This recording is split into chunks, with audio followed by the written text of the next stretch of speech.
Wonderful. Great. Good morning, everyone. We're just going to allow some time for other people to join us. Good morning. Good morning. It's a beautiful Friday, June 7th, for our CoachSource First Friday webinar on a really fascinating topic. Welcome, everyone, as you're starting to join the call today. It should be awesome, Jeff. I'm really looking forward to it. Looks like we're really getting some folks in here right now. It's going to be a good group. We're going to have fun today. Wonderful. Good morning. Just maybe allow another minute for folks to gather in here before we get started for the day. Good morning, Shannon. Great to see you. Awesome.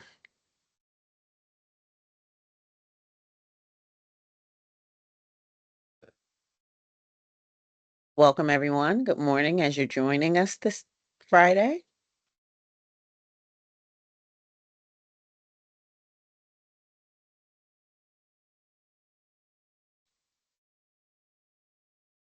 All righty. We give it another 30 seconds or so. Good afternoon as well. That's right. It's only good morning on the East Coast of New Jersey where I am. It is many, many different times in many different places in the world.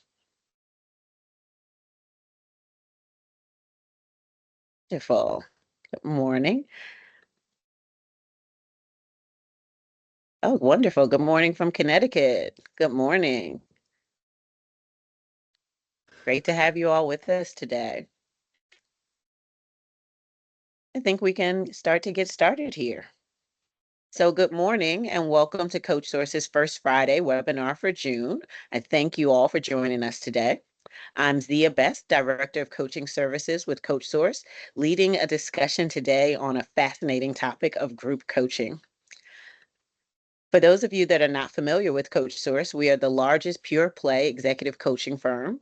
We've been in business for 18 wonderful years and have over 1,200 coaches globally that we can deploy for leadership transformation, typically at the director level and above, including the C-suite and board. CoachSource hosts these webinars such as this on each first Friday of every month. At CoachSource, we believe that inspiring leadership transforms organizations, and the First Friday gatherings are dedicated to empowering HR business partners and leaders of talent with insights, strategies, expert guidance, and on leveraging executive coaching to drive organizational excellence. In the future, if you have topics that you would like to see us cover, I invite you to email Mary Dombrowski, Mary@CoachSource.com, so that we can hear from you and make sure that we're bringing topics that really resonate for you and your business. Our topic today is effective group coaching, essential steps for leaders of talent to amplify group coaching, impact, and forge high-performance executive teams within 90 days. To bring this topic to life, we have multiple areas that we're going to delve into. We're going to share with you a little bit about CoachSource, give you an overview and talk about differentiators. We're also going to define group coaching and talk about that a bit. Cross-business unit problem solving and how group coaching is effective there, and integrating expert content into group coaching. And to help lead us through this conversation, we have a wonderful individual. I introduce you all to Jeff Nally, who is the Chief Coaching Officer, Chief Human Resources Officer, and Group Coaching Specialist for CoachSource. Jeff Nally's been a part of our CoachSource family since 2016. Currently, he leads our coach community, coaching practices, human resources, and our group coaching programs. Prior to joining CoachSource, Jeff had established and led executive coaching at Humana for over 9 years. He is the author of Rethinking Human Resources, Humans at Work, and When Work Works. And he's also recognized as one of 20 people to know in human resources by Louisville Business First Class, and award recipient of the Thomas J. Leonard Coach Humanitarian Award. And so to kick us off and not delay us any further, I'm going to turn it over to my wonderful partner, Jeff. Jeff, take us away. Thank you, Zia. Can I just have you kind of say that every morning on a recording and I'll just wake up to that? That's not a That can be bad. It can be a Bad way to wonderful alarm start. sound. We can make that happen, Jay. That's right. Thanks, Zia. Thanks very Of much. course. And thanks everyone for joining today. I see a lot of friends and former colleagues and current colleagues on the call, so we're glad that you're here today. So yes, we are going to talk about group coaching today and how it can help solve business problems. First, for those of you who don't know who we are, CoachSource is the world's largest pure play executive coaching firm. It's all we do. We don't sell pancakes and we don't do recruiting for companies. We really leverage the power of conversations that are coaching based, coaching engagements, and ways to help people and leaders in companies shift their thinking, motivation, action, and behaviors to inspire them to be something that they weren't before and to become the kind of leaders that you know you need them to be. We have over 1,200 coaches in our executive coach community across the globe. And you can see here on the slide the different kinds of services that we provide. We're going to talk some about what DEI coaching looks like today in group coaching, as well as and some case studies, some actual business problems that we've helped organizations solve through special coaching packages that involve group coaching. Here are 9 factors that make us your ideal coaching partner. The great news about the coaching profession is we don't have to tell anybody what coaching means anymore, like we did in the 90s, right? The complication is there are so many coaching partners out there, and we all do something specific. We all do something unique. So, as an HR professional or someone who leads talent, and as a peer of yours who used to do that inside corporations, it's important for you to know what your portfolio of services looks like from outside the company. And so this is where we fit what our clients want from us and what our current and future clients and prospects say they want more of from us. Some things that may stand out here in addition to the traditional regular coaching engagements are things like managing internal coaching cadres, designing and running coaching programs for you and your employees and your leaders in your company, and actually executive coaching thought leadership.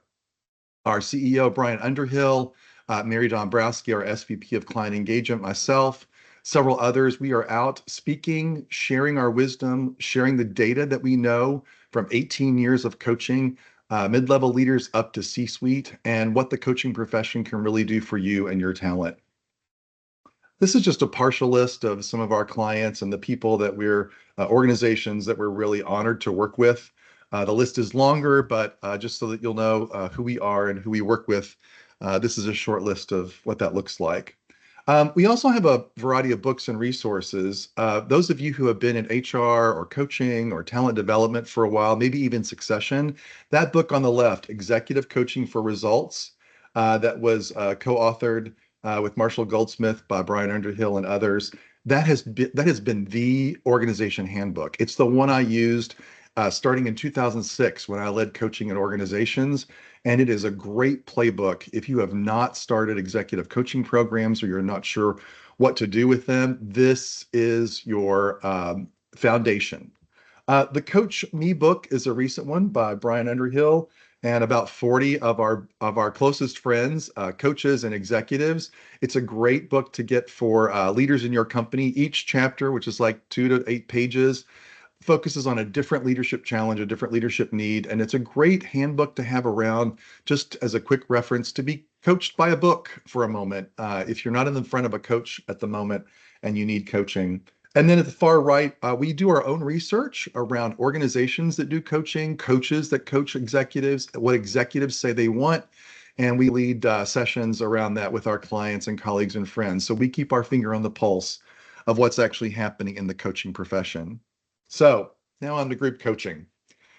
Several years ago, an HR business partner in a large global organization, so pretty much most everybody who's here in this call, called us at CoachSource and said, we've been doing executive coaching one-on-one engagements with our executives with you all, and it's worked really well. I've got all these other leaders who need coaching. Let's do group coaching. And while I really appreciated their enthusiasm, we spent the next 2 hours trying to dig through what is the business problem, the leadership development challenge you are trying to solve. And I've shared this story because it doesn't usually take 2 hours anymore, but this is the most important conversation to have or the most important information to know before you think about what kind of solution or approach do I need, whether it's group coaching or team coaching or something that's not coaching at all. It's really to know what the business problem or the business challenge is. And I'm going to share with you several of those that we have done and worked with in our own firm with other organizations. I'll share some from my own experience when I was internal and leading executive coaching and group coaching programs. But if you take away one thing today, it's talk with someone like myself or Mary or Zia at CoachSource to help you talk out what the business need is. Especially if you're not sure, you might be a little farther away from the business challenge, but you have this sense that something needs to shift and change so your organization can move forward. I don't know what it's like for you, but in addition to being an HR pro and a talent expert or an internal coach or leading coaching inside of a company, you have to be a great internal consultant and really ask the right questions about the business problem you're trying to solve. We have helped our clients who are unsure what that is do that in a matter of moments now. It doesn't take 2 hours. But I want to encourage you not to jump to one solution or to one type of coaching approach without knowing what the business need is and the problem you're trying to solve. That's the most important thing that you can walk away with today.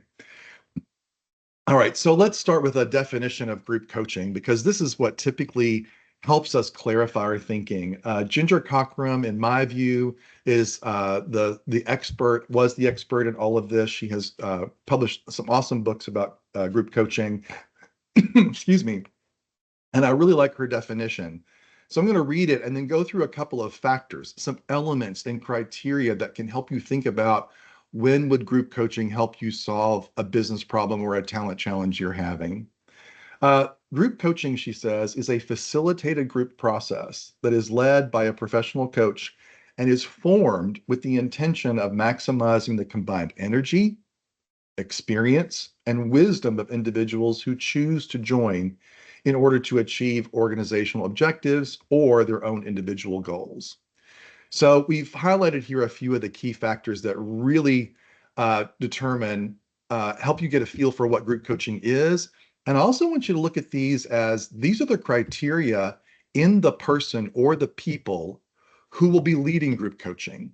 So for example, group coaching is a facilitated group process. This is best used when the solution is we need a strong facilitator, someone who knows group dynamics, someone who knows interpersonal communication, a coach who can listen deeply at all levels and really lead a group through a process. This is not the same as group training. This is not the same as a group knowledge transfer, which I know some organizations like to do.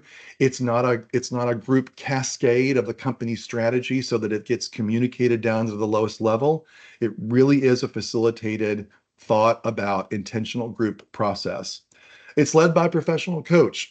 As you know, if you know coaches or you've been a coach, the training, competencies, experience, and expertise that a coach brings means they can dance in the moment of any type of coaching experience, including group coaching, to figure out what's the next question to ask? What should I be curious about as I facilitate this group? What is the group not curious about that they need to be curious about right now?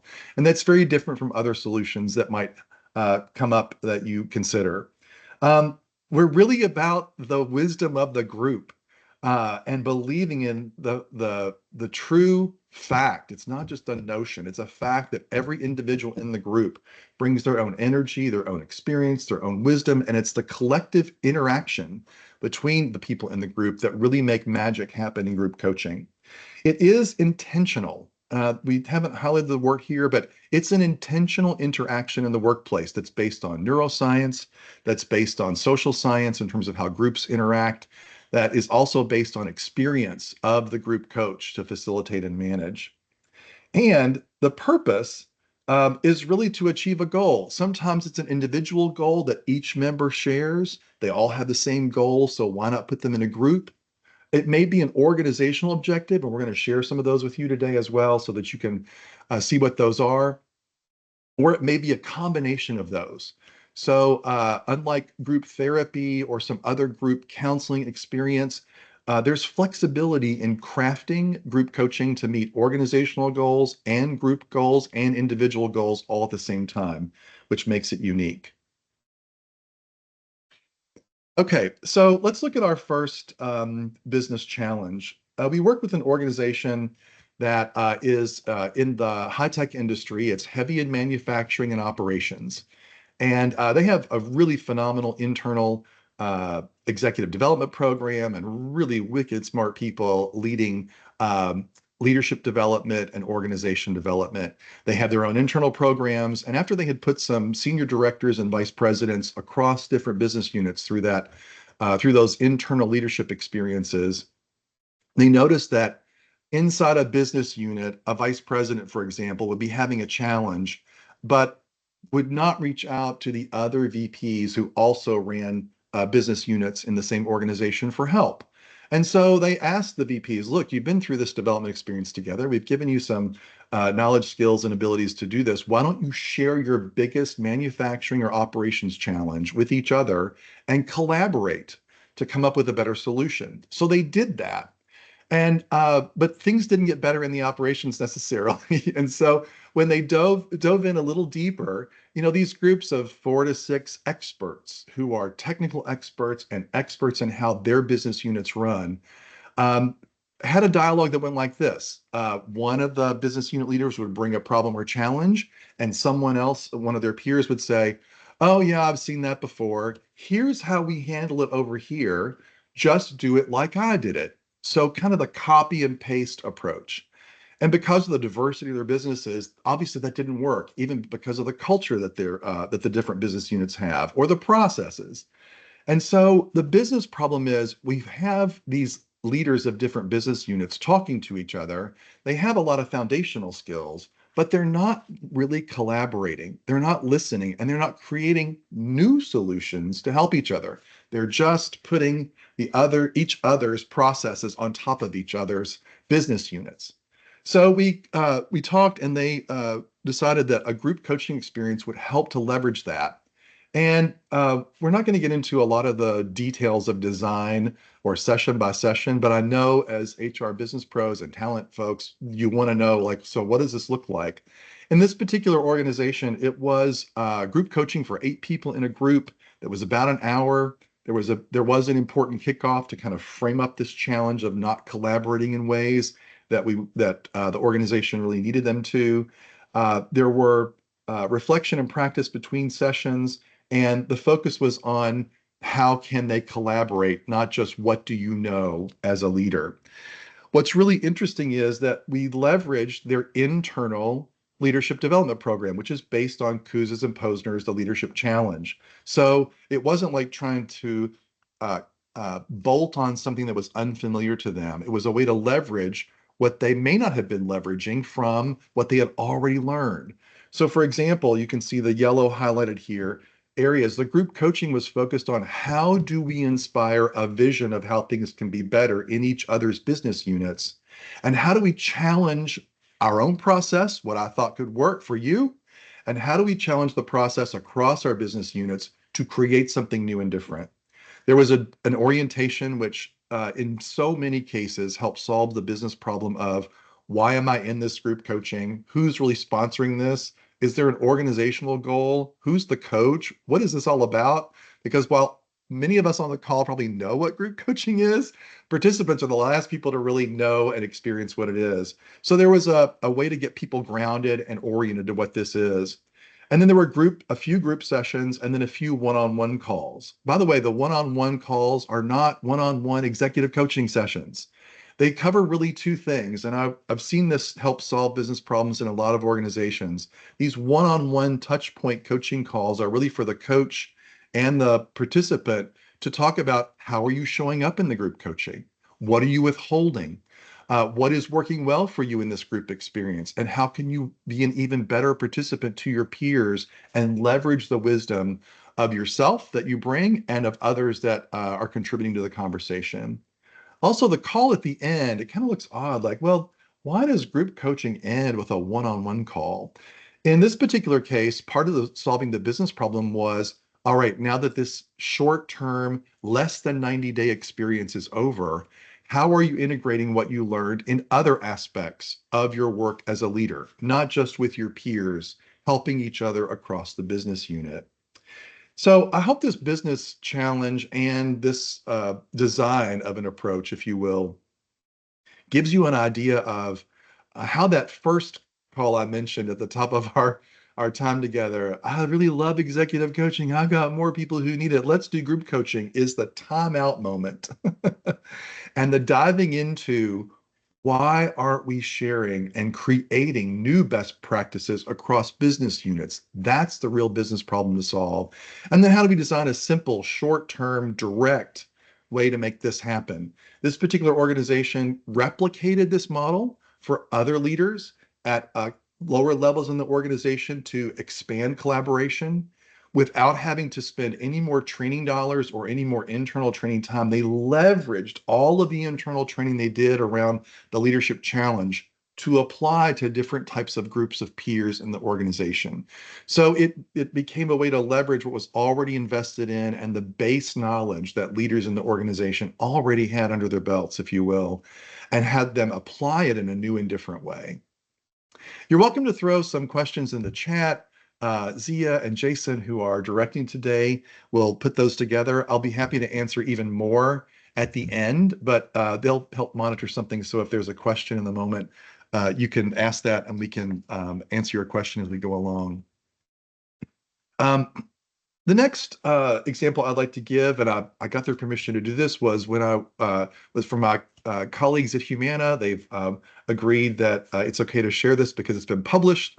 But when I worked at Humana and led the executive coaching practice, we had a big business problem. It was a good one. I don't know if growth and how do we grow faster has been a challenge that you and your organization are facing, but that can be just as daunting as things are challenging, turnover's high. How do we improve leadership? There's also the good changes and the good business problems to have.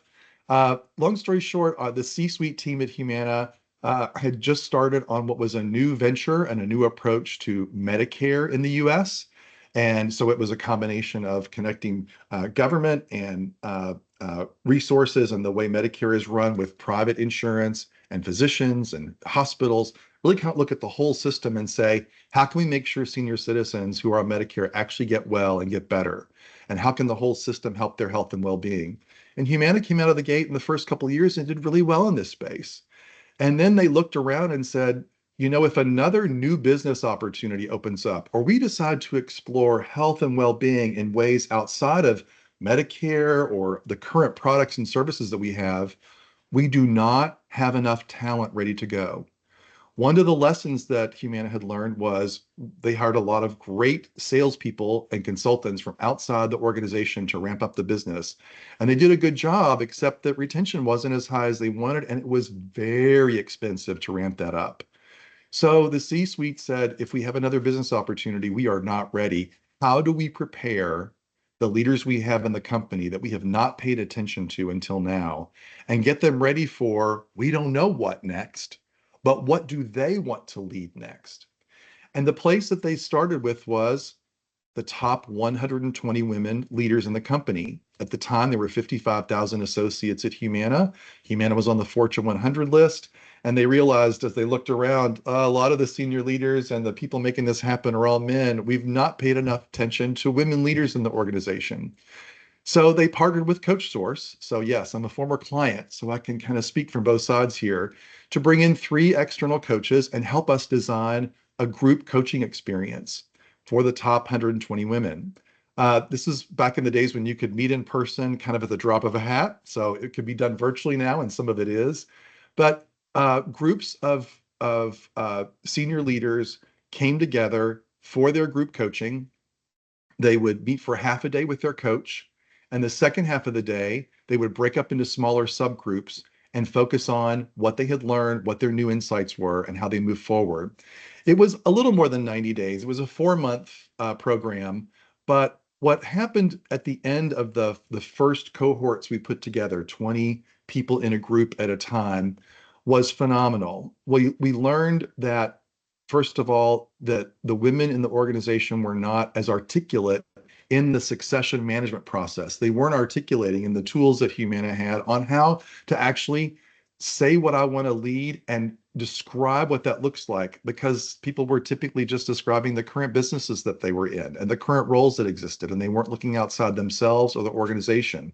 So group coaching opened up succession management to what is it you want to lead, even though we're not in that business right now, or we've never heard of it, or we don't know where we're going, or we don't know what's going to be possible next.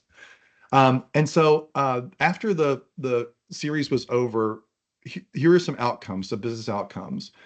The one that was most prominent for senior leaders in the company and for the talent team was there was a 17% increase in women's succession management descriptions, their input into what they wanted to lead. They could articulate what it looked like. How big would the organization be?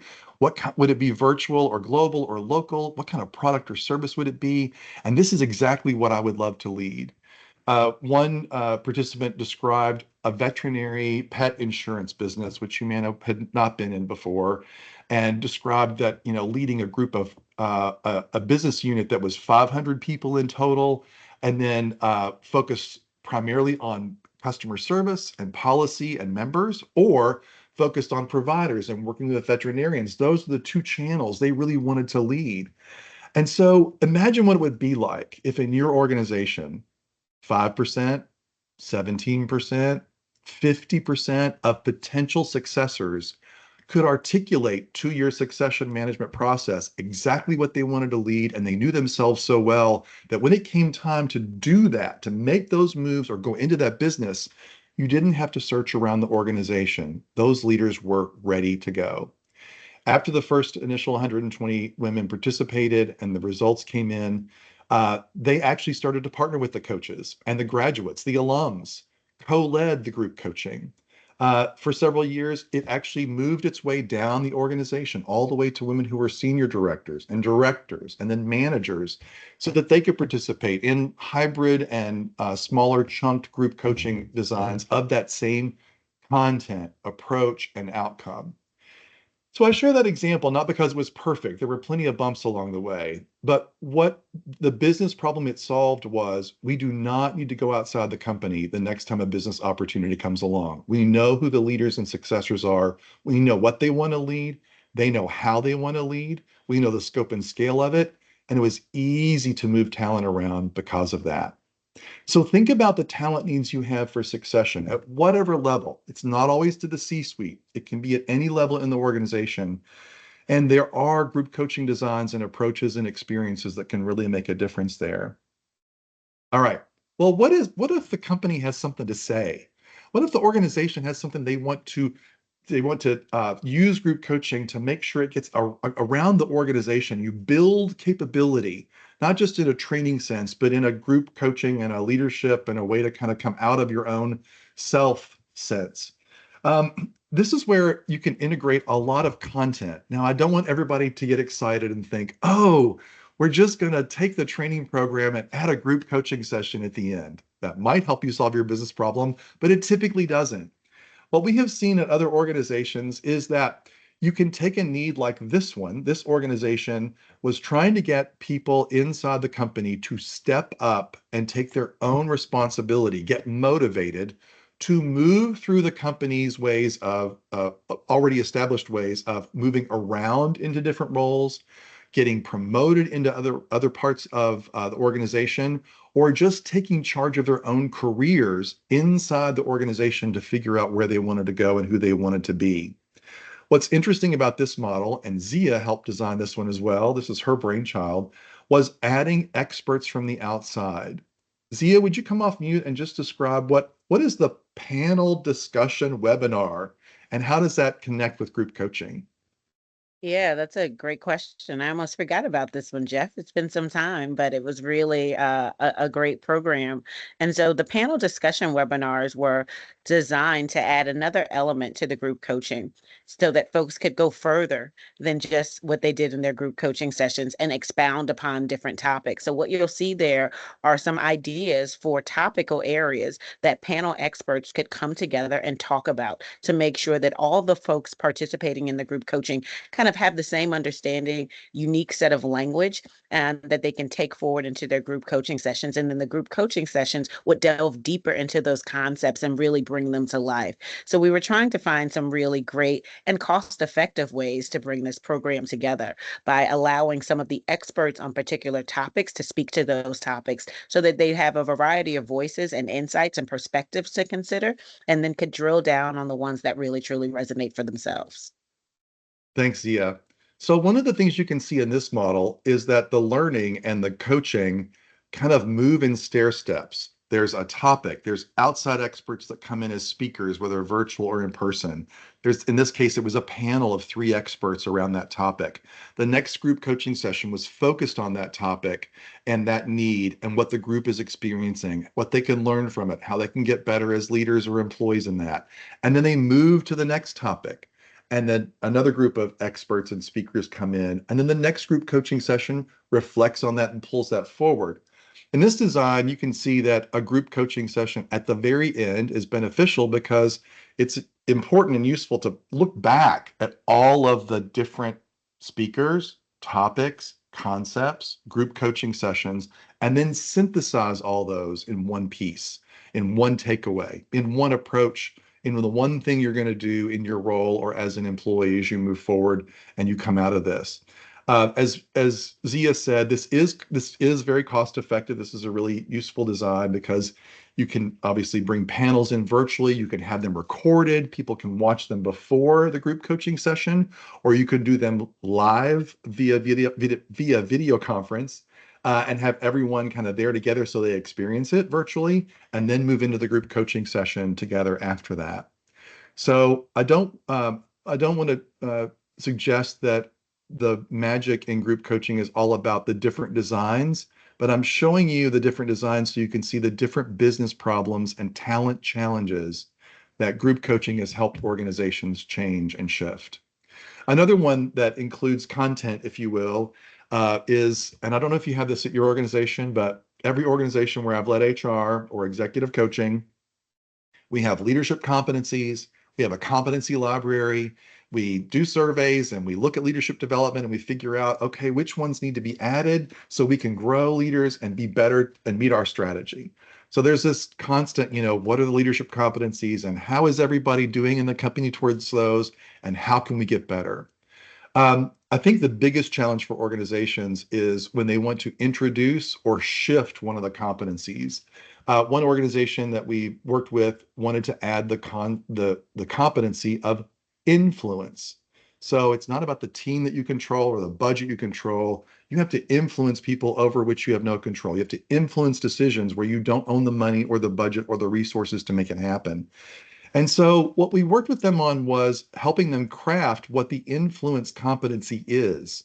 And then instead of announcing it from the corporate top floor and literally cascading it down the organization in training sessions, what we designed was small group leadership group coaching sessions where the competency was kind of put to the group and asked them, so what does this mean for you in your role? How would you apply or define the corporate definition that we put around this competency? What does it mean for the process you lead, the products that you have, the culture of your team? And you can picture how a really experienced, qualified group coach can lead that session so the wisdom of the group has the competency bubble up from the organization and not just cascade down in a definition. I think this is really innovative in the sense that, yes, one of the reasons organizations are so efficient is that we have an org chart and we can cascade messages and we can send things down the org chart.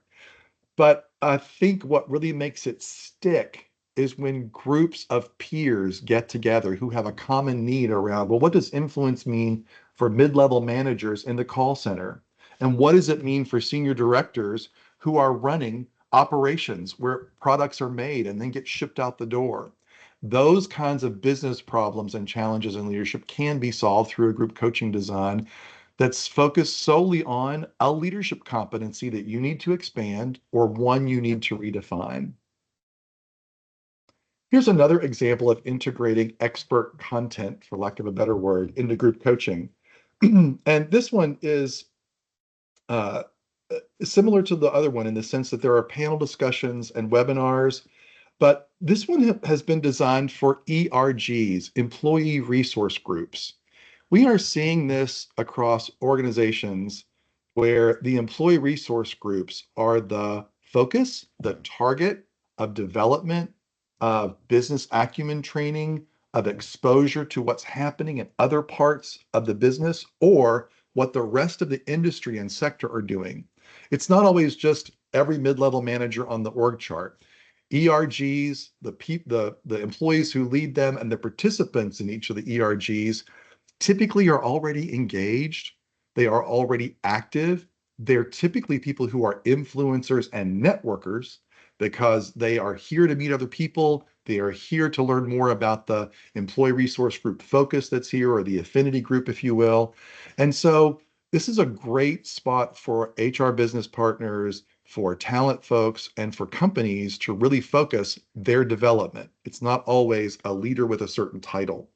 So in this one, it was how do we build the capability of every leader? So in this particular organization, the employee resource groups had 5 to 7 leaders of each employee resource group. So they started with the leaders and said, how do we build their capability to be great leaders, regardless of the level of the organization they're in now, regardless of the title they have, but because we know they're probably up and comers, they might be in succession, and we just want them to be better people and employees where they are.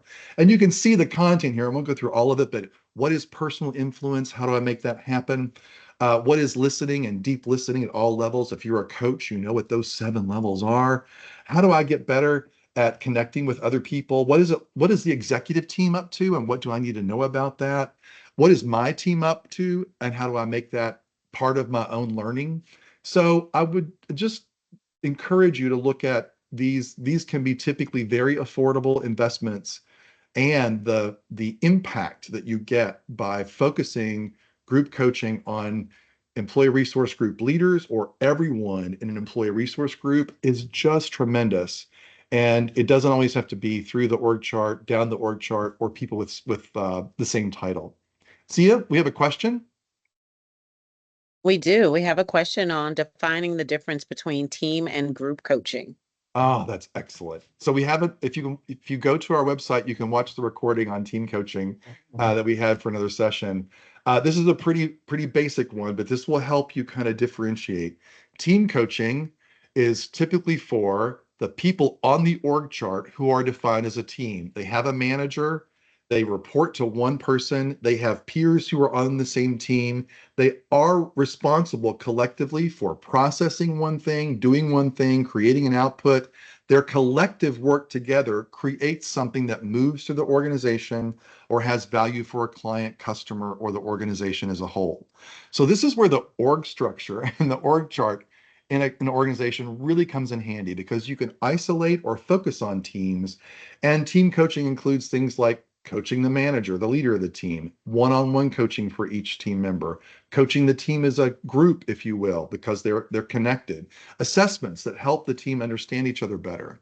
Group coaching, I would suggest, has a much broader definition. The what definition we shared with you at the top of the webinar, but who does it apply to? It can apply to people in an organization who have a common need, people in an organization like the ERG example, who are positioned in a spot in the organization that's not really on an org chart, but they are a population we want to influence, or we want to grow, or we want to develop. Sometimes it's to solve a specific business problem. We worked with one organization who's who creates pet products, and they were creating a new pet product that would end pet homelessness. I know it's very audacious. And they created action learning teams and brought leaders from across the company to work together on action learning days and weeks, because the outcome is to end pet homelessness and to make sure their products and services make the world better for pets, not just to sell one particular kind of pet product. We layered group coaching with the action learning. So while it's not intact teams, they were groups of people who were brought together, and there were 5 of them across the action learning, 5 different groups who were all focused on solving this problem. And a group coach monitors and watches what happens in the action learning, and then has a group coaching session to help the group share their wisdom, their learning, who's contributing, what does it look like, and prepare them for the process of moving that action item forward to the next action learning session. And so group coaching can be used in all types of groups, but I love Ginger Cockram's definition where it's intentional because there's an outcome or a purpose. We're doing this for a reason. And two, you are trying to leverage the wisdom, experience, and expertise of the group to make the outcome even more accelerated or better than it would be if you had done this by individual, by individual, by individual, and taken much longer to do it. Great question. Is there another one, Sia? Nope, I don't see another one yet, but a topic that's often mentioned is understanding, what does group coaching do to build community amongst the folks that are going through it? Is there anything that you can say about that, Jeff? Sure. And we see this over and over. I would suggest that at some level it's organic, but it can also be intentional and implemented. And that is, it's rare. I've been doing this since 2006. It is rare to see a group brought together, whether it's 4, 8, or 12 people, where at the end of even just 2 to 4 group sessions, they don't leave that group as an ongoing cohort. They are a group of peers that will get together for lunch and learns if they're virtual or in person. They will rely on each other. They will call each other when they have a problem. They will call each other and ask the peer who was in the group, "Hey, remember those questions we went through in group session 3? Would you just ask me those questions? I'm really stuck in my thinking. Just prompt me because nobody here on the team can help me. I, our group coaching group, I know all of you can help me. Just ask me those questions." You can also make it intentional. One of the things that Humana learned, and this is in the work that they published as well, is that while for the first 120 women in the organization, they were all such self-starters. They became so self-aware. They created their own cohorts and subgroups. There was no design for that. Some got together in groups of 6 or 8 and had a monthly virtual lunch and learn. Others got together across business units and learned about each other's businesses. Some took their own money and their own time to travel to see each other's locations, to see how their operations worked. So that was really organic. So you can create an intentional way for people to touch base. One of the ways that's easiest is to, after a group coaching, maybe have every 6 months, bring the group coach back in and the group together and say, now that it's been 6 months, where are you? What have you learned? What's working? What's not? How do we leverage the experience and the knowledge of the group and the wisdom you've gotten over the past 6 months just for the next hour while we're together? So when you leave, you're even smarter or you're even deeper into this topic, or you have another way to apply it than you did as we exited the group coaching experience initially. Oh, I love that, Jeff. It's a wonderful way to see how you can get ongoing support even after the formal program is done through that community, right? And Yeah. and by way of making sure that those folks stay engaged and are continuing to support one another, practice with one another, try new things together. That's wonderful. Great. I see a question in the Q&A bubbles. I know in this tool we have a chat box, we have a Q&A box. Shiva asks, I'm hearing a lot about pairing teaching and learning with coaching. This makes a lot of sense, she says. In leadership development, when are group coaching and pure coaching most effective? Oh, that's a great That's question. question. So, in our executive coaching and coaching research that I mentioned before, we see this over and over, year after year, in organizations where one of the most applicable, popular uses of coaching is to couple or layer one on one or group coaching with a leadership development experience where you are doing training, where there is learning going on. And the coaching can kind of be off to the side or it runs in parallel with the experience, but there are a million ways to do this. But coupling one-on-one or small group coaching with a learning experience and a training experience, we know will hardwire what is learned in the individual. No offense to all of us trainers and great workshop leaders who think at the end of my 4-hour workshop, isn't it hardwired? A lot of it is, but the coaching helps people think about their thinking about what they learned, think about their own feelings and emotions about what they learned, think about how might I apply this in ways that wasn't even discussed in the training, but applies specifically to my team or the product that I'm leading or the business problem I'm trying to solve. I would recommend, and I do see this a lot, that if we have group coaching, whether it's group coaching or one-on-one coaching, running in parallel with leadership development, that it occur in parallel. Don't wait until the end and then try to introduce one hour coaching session to try to make all that synthesis happen. It's really good to get our brains in the process in the habit of two things, especially in training and learning. One is that there is distance, psychological and time distance between the training and the learning. We need sleep. We need to go away and think about what we learned. We can't be on for like 4 solid hours and that be it and really hardwire everything. We see this a lot in, I don't know how many conferences you've been to lately, but since COVID, hotels are very expensive. Conferences are really expensive to run.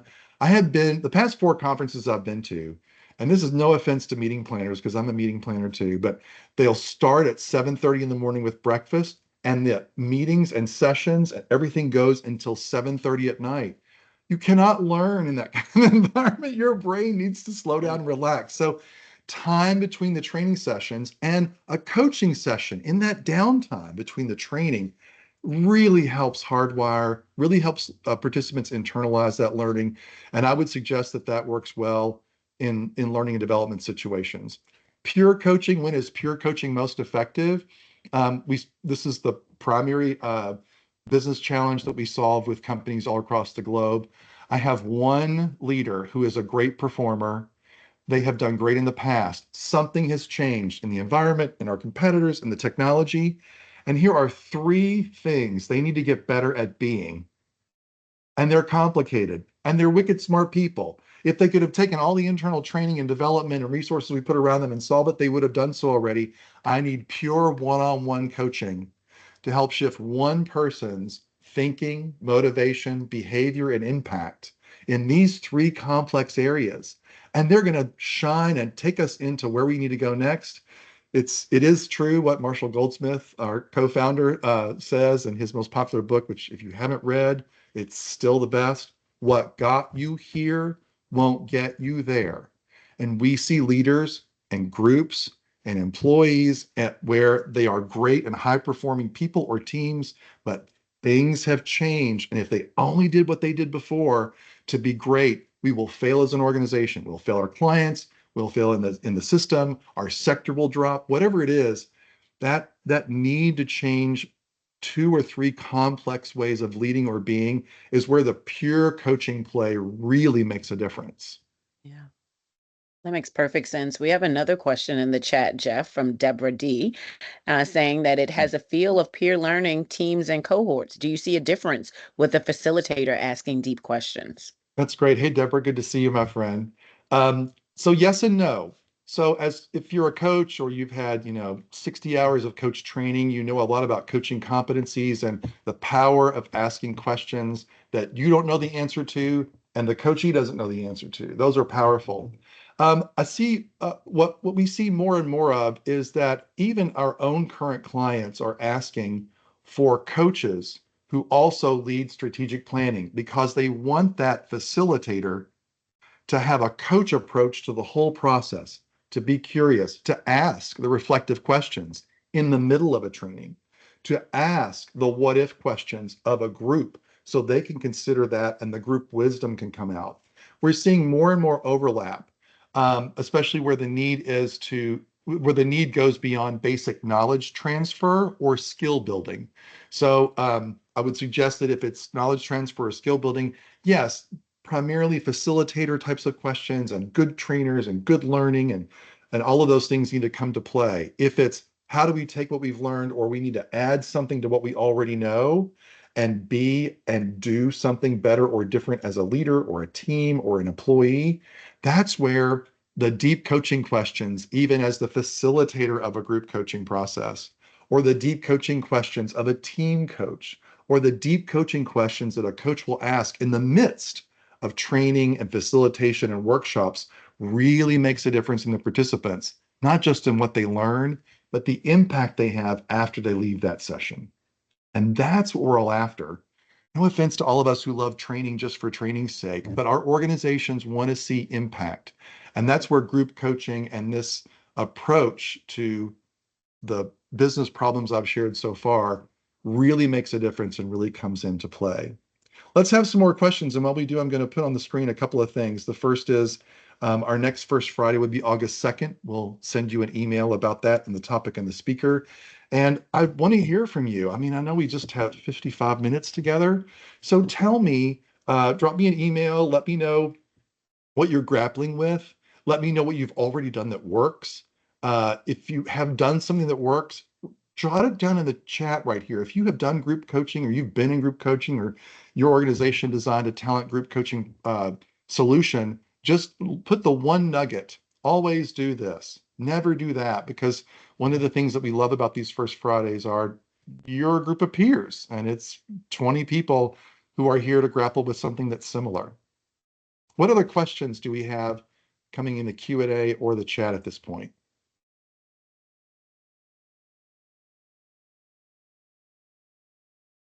Q&A has something.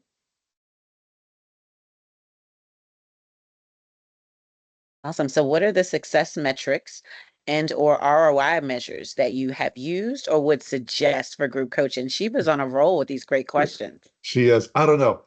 Somebody gave Shiva my favorite questions. I don't know who did that, but so I'm gonna say something very provocative here, and so don't get offended, anybody. There is not one ROI measure or metric for every organization's group coaching experience. What you really want is to work with a partner or someone to say, what are the outcomes or the return on action or return on impact that make sense for your organization that you really want? And then design the group coaching with that group coach around those outcomes. And then you can actually have something to measure. For example, in Humana, there wasn't a specific goal about we need 17% more women leaders in the organization to have really clear succession plans that they wrote for themselves. But the need was there's not enough data in succession for the pipeline to be rich and full. We have no idea what to do. So an outcome was, what did the group participants do with their succession story after it was over? And that 17% bump meant the world to the C-suite. It meant the world to the successors. It meant the world to the new businesses that Humana wasn't even in, that finally we got to tap into talented women leaders who were already primed, ready, and shifted their thinking to be and do those things. So I would suggest the return on impact or return on investment you're wanting is really based on what are your organizational goals and what is the impact and purpose of the group coaching. I will share this, and you can use this as a metric. Now, you can't tell everybody because not everybody would agree with this. But when you do all this work and you sit back and you do the design and you look at the investment you're making, time, effort, money, people, whatever it is to do a group coaching, before you pull the switch and do anything, step back and look at that investment of time, effort, energy, people, and money, and ask yourself this: is there another solution or another thing that I could do or my organization would do that would get this same outcome that we're after? And is it less time, less money, less energy, etc.? And if there is, you should explore that. What typically happens is when we ask that question and our clients step back and look at that, they do say, there's not one conference I could send all 50 people to and it would solve this problem. There's not one degree I could have everybody in this group obtain to solve the impact and the business problem we're having. There's not one other internal training program we do that would get us the same outcome, like the tech company that has manufacturing and operations. They built off of and they use the baseline of their own internal leadership training program to then make people better leaders through group coaching. So it's okay to do a pulse check before you decide to flip the switch and do this. And this can be true for any solution or any approach you're taking to solve a business problem through talent or leadership development. But if you've asked the right questions, if you partner with people who care, if you know what the business problem is you're trying to solve, and you're looking at what's the return on impact and what are the signals Just answer that question. What are the signals that would tell me this worked once it's over? You are well on your way to knowing this is the smart investment to make. There's no other way that I could get this outcome. And I don't need to discount group coaching anymore, or I don't need to discount team coaching. Whatever the solution is, you know, and you can tell the leaders in your organization, this is the best one to help us solve our business problem.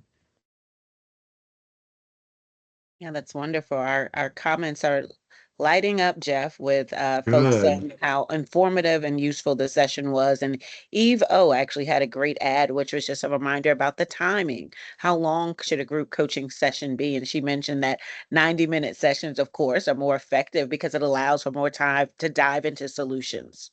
Yeah, and I see her note here. When you have larger, more than 5 people in the group, yes, the more people in the group, the longer the session needs to be. Because what are we after? The wisdom of everyone, the knowledge and expertise, the dynamic that happens. By the way, and this is a little secret too, this might be a little provocative. I've done group coaching with large groups before. It's complicated and expensive. I would recommend the group dynamic of 8 people is just like perfection. It's large enough that different people can speak up and you have a diversity of thought and experience, but it's small enough that in 90 minutes or 2 hours, the entire group feels engaged. They felt like they got what they needed. And if somebody has to drop out because they're sick or they can't make it, you don't drop into that 5 people in a group number where the dynamic goes down, the value and wisdom of the group becomes limited. So think about 8 as a sweet spot and kind of work out from there based on what you need. But yeah, don't do 20 necessarily unless you have a whole half day with the whole 20 and the coach. Mm. Wonderful. Any final questions, any final comments that you want to make while you're still here today? I see that Ed just added a lovely comment in the Q&A. He couldn't get into the chat, thanking us for this session and saying that they've been doing group coaching in their org and it was super helpful to them to be on this call. That's wonderful. That's why we do it. That's the whole That's right. purpose. How That's can right. we No, help you? What can we share with you? yeah, share the wisdom, share the knowledge. We don't have a scarcity mentality here, and it keeps you from having those calls like the one I had several years ago, where I had to spend 2 hours helping them figure out what are you trying to solve. Don't just jump to group coaching because you have a lot of people who need coaching. Mhm. What's the saying? Like, I went through it the hard way so that you don't have to. That's right. That's right. The good news is that we can leverage all the learning from hundreds of organizations across the globe and decades of group coaching experience. So you can jump up our learning curve and you don't have your own and take time and effort and unnecessary energy to do that. I want to thank everyone for being here today. Don't forget to watch your email for our August 2nd session. You can go ahead and block the time. That's 11 a.m. Eastern in the US. Just kind of figure it out from there. That will be our next first Friday. Don't hesitate to reach out to me or Zia. We are so happy to help you. It's great to see friends, colleagues, and people who are just curious about group coaching today. Everyone have a great day. Thank you for being here.